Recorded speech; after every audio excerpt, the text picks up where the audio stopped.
Os empresários brasileiros têm uma mente tão escravocrata, tão escravagista, que acham que rendimento é prender o trabalhador mais de 8 horas por dia, 6 dias na semana. Quando você tem um momento de desemprego, existe o trabalhador uma perda de poder na negociação, na mesa de negociação. Então ele fala assim, poxa, entre eu ficar desempregado e eu ter um trabalho com menos direitos, ele acaba aceitando trabalhar com menos direitos. Esse é o Cena Rápida, um espaço onde desenrolamos ideias para inspirar seu corre. Cena Rápida.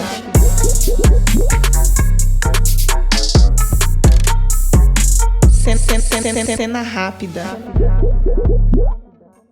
Oi, gente, como estão por aí? Eu sou a Evelyn Vilhena e esse aqui é o Cena Rápida, um podcast quinzenal produzido pelo Desenrola e Não Me Enrola. O Desenrola é um veículo de jornalismo periférico que atua com formação e produção de conteúdo sobre e para as periferias. Nesse episódio, vamos falar sobre trabalho. A ideia é pensar em relações de trabalho dignas e com garantias de direitos, mas também refletir sobre quem lucra com o nosso trabalho. E para trocar essa ideia, eu conversei com o Rick Azevedo, do movimento Vida Além do Trabalho, e também com o Cleberson Pereira, pesquisador do Centro de Estudos Periféricos. Quem começa esse papo é o Ricardo Azevedo, que tem atuado na mobilização do movimento Vida Além do Trabalho. O Ricardo nasceu no Tocantins e mora no Rio de Janeiro há 10 anos. Ele começa contando o porquê desse movimento. Bora lá desenrolar esse papo? Meu nome é Rick Azevedo, eu trabalhava na escala 6x1 até ano passado, trabalhei na escala 6x1 por 12 anos, no setor de serviço e comércio, e devido ao meu esgotamento eu fiz um vídeo, um desabafo, que se tornou algo viral na internet em setembro de 2023.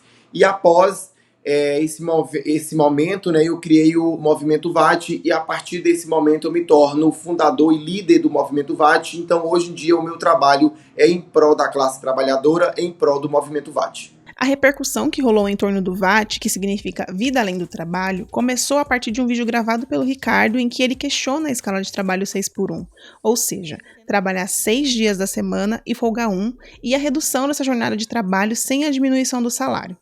Desse vídeo, o que era um desabafo tomou outros caminhos. E o Ricardo explica a principal demanda pautada pelo VAT. O VAT, ele nasce de uma revolta de um trabalhador precarizado que durante 12 anos sofreu na escala 6x1. E aí eu vejo esse momento, né, esse acolhimento de outros trabalhadores como uma oportunidade de fundar o movimento VAT, Vida Além do Trabalho. Quando a gente fala de escala 6x1, tem um recorte social, né? A escala 6x1 são as pessoas jogadas à própria sorte. São as pessoas que não teve um privilégio de ter uma família estruturada, que não teve o privilégio de estudar numa boa escola, de fazer uma boa faculdade, porque o sistema não dá essa oportunidade para a gente. Então a escala 6x1 normalmente é a precarização do trabalho. A escala 6x1 normalmente são as pessoas pretas, são as pessoas faveladas, são as pessoas pobres, são as pessoas periféricas. Assim como eu sou um trabalhador que veio de baixo, se você for olhar, a maioria dos trabalhadores que estão nesse método de trabalho são pessoas como eu, que veio de baixo, pessoas que não teve o privilégio de avançar no quesito estudo, que não teve o privilégio de ter tempo para estudar. E aí o que sobra para a gente é a escala 6x1. Então, visando isso, é uma luta de classe, né? A escala 6x1, acabar com a escala 6x1 é, para além de tudo, uma luta de classe. E é por isso que eu falo que todos os trabalhadores pretos, periféricos, pobres, todos que estão nesse modelo de trabalho precisam ser respeitados. Nos últimos meses de 2023 e no começo de 2024, essa discussão sobre a vida além do trabalho gerou uma grande mobilização, principalmente na internet. Mas as movimentações por mudanças na jornada de trabalho e por direitos trabalhistas em geral são bem antigas, assim como as consequências da falta de garantias para os trabalhadores. E o Ricardo é um exemplo disso. Eu sou de Tocantins, mas moro no Rio de Janeiro há 10 anos e eu vim para o Sudeste com essa ilusão que iria dar tudo certo e eu cheguei aqui trabalhando em tudo, de garçom, farmácia, fazendo tudo, trabalhando em 3 empregos para ter esse tal sucesso que o capitalismo nos promete. E, na verdade, a única coisa que eu recebi foi burnout, depressão, ansiedade. Não temos dignidade quando a gente não consegue viver. Quando um trabalhador não consegue ter um churrasquinho com a sua família. Quando um trabalhador não consegue ir ao médico. Quando um trabalhador sequer consegue cuidar da sua saúde mental. Quando um trabalhador está sofrendo de ansiedade, depressão, burnout, devido à pressão psicológica sofrida no trabalho. Nós não podemos falar de dignidade do trabalhador trabalhando mais de 8 horas por dia, 6 dias na semana, para folgar apenas um dia. É impossível ter dignidade. É impossível falar de dignidade quando você não tem tempo para viver a sua própria vida. Então, acabar com a escala 6x1 é também trazer dignidade para os trabalhadores. É também trazer dignidade e humanidade, humanizar esses trabalhadores. É mostrar que os trabalhadores que estão na base da pirâmide, que estão no supermercado, na farmácia, no posto de gasolina, no call center, esses trabalhadores são humanos. Esses trabalhadores têm que ser humanizados, têm que tratá-los como qualquer ser humano. Então, a gente precisa entender que nenhum trabalho é menos importante, né? Tem a questão do elitismo também, que só merece direitos, só merece ter uma vida mais equilibrada quem estudou, quem está no escritório, quem tem um trabalho mais bem visto pela sociedade. E não. Todos são importantes. Não existe Brasil sem os trabalhadores da base da pirâmide. E como vivemos em um mundo que ainda se move em torno do dinheiro, em torno da ideia de produtividade, o Ricardo traz nessa perspectiva o impacto que gera a mudança na jornada de trabalho.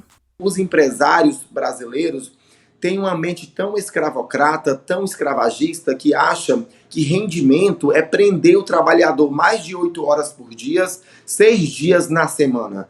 Não é assim. O que está provado, e não sou eu que estou dizendo, tem pesquisas provando isso de outros países que já estão com a escala 4x3, que o trabalhador descansado, o trabalhador com equilíbrio entre vida pessoal e vida profissional, ele consegue produzir muito mais e com muita mais qualidade. Então, eu vejo que, principalmente, né, o ponto positivo principal é trazer um conforto para os trabalhadores, trazer uma vida equilibrada para os trabalhadores, é que a saúde desses trabalhadores estejam equilibradas, é que a saúde mental dos trabalhadores estejam em dia, que a saúde mental dos trabalhadores não sejam negligenciadas. É o ponto principal para a gente diminuir a jornada de trabalho, para a gente acabar com a escala 6x1. O Ricardo também coloca que o VAT é um reflexo de muitas lutas e mobilizações sociais que pautam melhorias nas relações de trabalho. Lembrando que nenhum direito é simplesmente dado, sempre foi fruto de muita reivindicação popular. Muita gente pensa que a CLT foi dada de graça, que a CLT foi simplesmente algo que eles acharam que era legal. Olha, vamos aqui fazer acordos trabalhistas. Não, gente. A CLT ela vem de um processo de muita greve, vem de reivindicações, vem de muita luta. Então, eu sou uma pessoa que admiro demais as lutas que vieram antes de mim. Eu sou uma pessoa que eu olho para as lutas que fizeram lá atrás, para as conquistas que fizeram lá atrás, e eu falo, é possível acabar com a escala 6x1.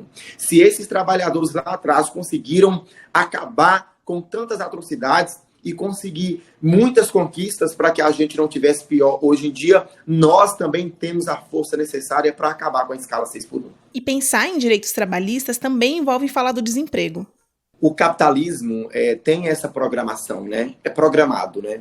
Ele deixa milhões de pessoas desempregadas para poder explorar outras pessoas. Né? Isso é uma programação do capitalismo. O capitalismo articula isso muito bem articulado. Por quê?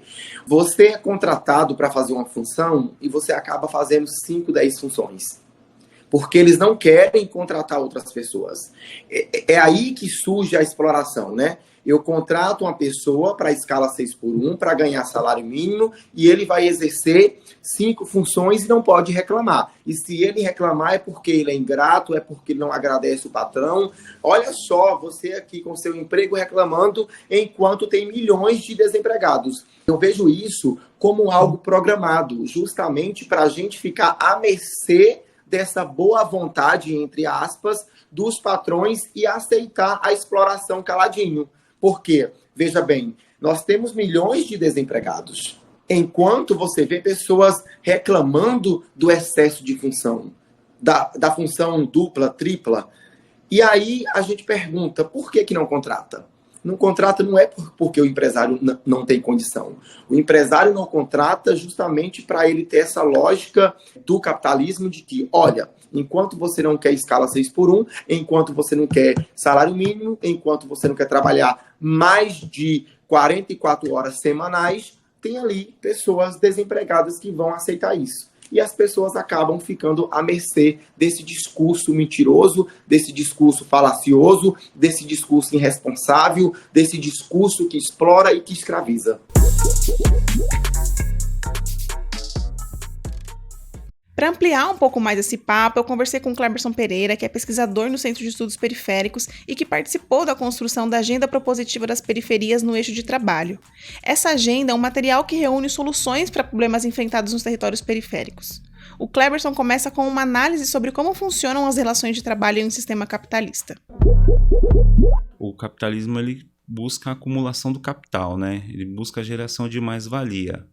Só que no Brasil, a gente sabe pelas questões históricas, né, que o povo preto, periférico, né, o povo pobre, ele sempre foi explorado e ele era explorado por empresários, né, pelas empresas.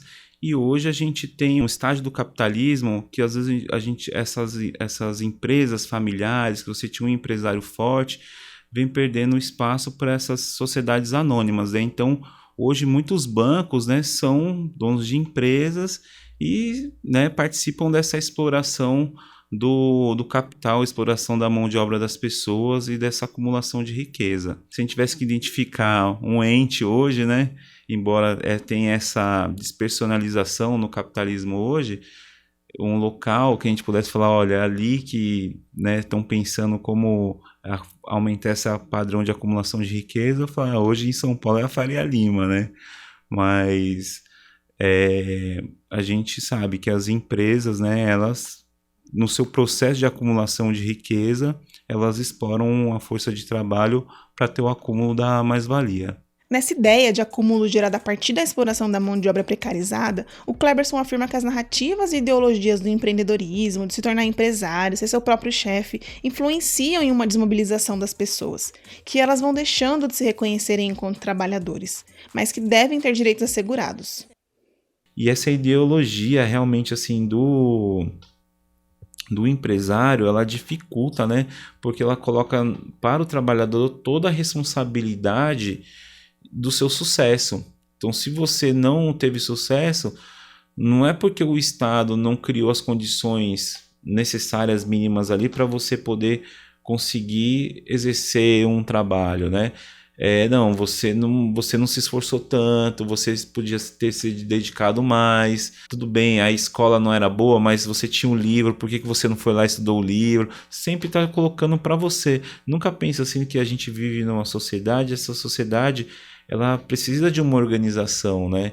Então eu vejo isso assim, essa perda da identidade de trabalhador, ela favorece também ao capital, porque você tem os trabalhadores desorganizados, né? E segundo Cleberson, isso também reflete nos interesses do mercado. Então acho que hoje, no atual momento que a gente está, em que a gente tem um desemprego ainda muito grande, tem uma informalidade muito grande e tem essa ideologia do empresário, do empreendedor de si mesmo, eu acho que as pessoas têm dificuldade de se organizar, embora elas queiram os direitos. Ela quer ter a licença paternidade, quer ter férias, quer ter o 13º, quer ter o auxílio-doença, quer ter aposentadoria, mas por ela não se enxergar como trabalhador, ela não consegue fazer a disputa, fazer a luta. Então, isso abre espaço para o empresariado, né, para as empresas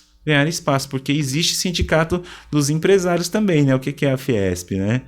Eles se organizam ali para também fazer valer os direitos deles. Então, olha, a gente tem uma produtividade muito baixa no Brasil, a gente tem que aumentar a produtividade. Se a gente não consegue aumentar a produtividade, vamos aumentar a quantidade de horas. O que a gente precisa é que as pessoas aprendam, não é artes, não é geografia, não é história. Vamos reduzir o currículo para que eu tenha pessoas aptas para trabalhar na minha empresa, saiba operar aqui esse software que eu preciso, esse aplicativo, conectado sempre com a máquina para aumentar essa produtividade, né? O capital ele está em todo o mundo, então ele se aproveita, por exemplo, do trabalho desregulamentado, por exemplo, na Ásia, para poder vender isso na Europa, né? E na América do Norte, onde o trabalho é regulamentado, e cobrando como se aquele produto tivesse sido feito com trabalho regulamentado, né? Então existe uma acumulação do capital muito grande. Então, se na Ásia falar, olha, aqui a gente vai regulamentar o trabalho agora, eles vão para a África. Ou não, olha, aqui na Ásia eles se organizaram, mas na África ainda está muito desregulamentado o trabalho, então vamos para lá, que ainda a gente pode ter um ganho nessa exploração do capital. E aí, nessa onda, o desemprego também é usado como forma de ameaça e desmobilização. Quando você tem um momento de desemprego, existe o trabalhador uma perda de poder na negociação, na mesa de negociação. Então ele fala assim, poxa, entre eu ficar desempregado e eu ter um trabalho com menos direitos, ele acaba aceitando trabalhar com menos direitos. Não que ele queira, né? Porque depois, quando voltar a uma situação de pleno emprego, ou quando passa os 3 meses de experiência, ele vai falar, olha, mas a Constituição, a Convenção Trabalhista, ela fala desse direito, então eu gostaria de retomar, né? Então por isso que é muito ruim você ter acordos de trabalho individual, né? É importante reforçar que os movimentos sociais e as lutas populares foram responsáveis por muitos avanços nos direitos trabalhistas. E se hoje é possível buscar, por exemplo, alteração na escala de trabalho, é porque muita gente também buscou outras garantias, como férias, 13º, seguro-desemprego, aposentadoria, entre outros. Aqui o exemplo de mobilização é o VAT, o Vida Além do Trabalho, mas também tem muitas demandas quando se trata desse assunto. Infelizmente, são inúmeras as configurações de trabalho completamente irregulares, que têm condições insalubres, atuações e vínculos trabalhistas que fogem inclusive do básico, que são os direitos humanos, pessoas que fazem 3, 4 jornadas de trabalho em um dia, mãe solo que ainda possui uma carga extra, enfim, demandas várias. E aí também fica o apontamento do Ricardo e do Kleberson sobre como grandes empresários regulam o mercado.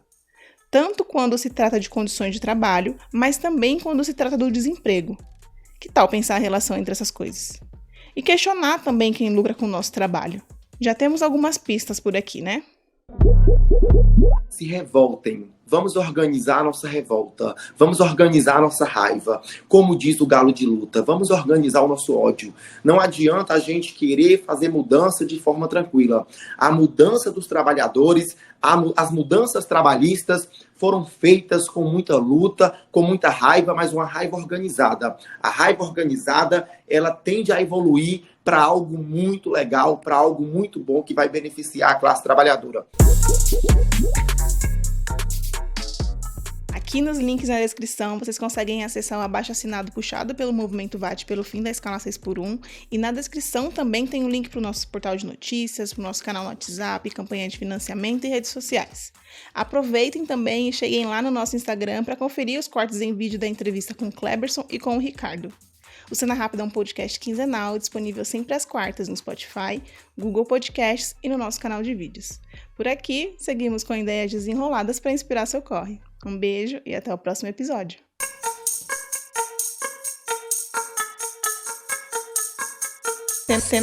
Cena Rápida.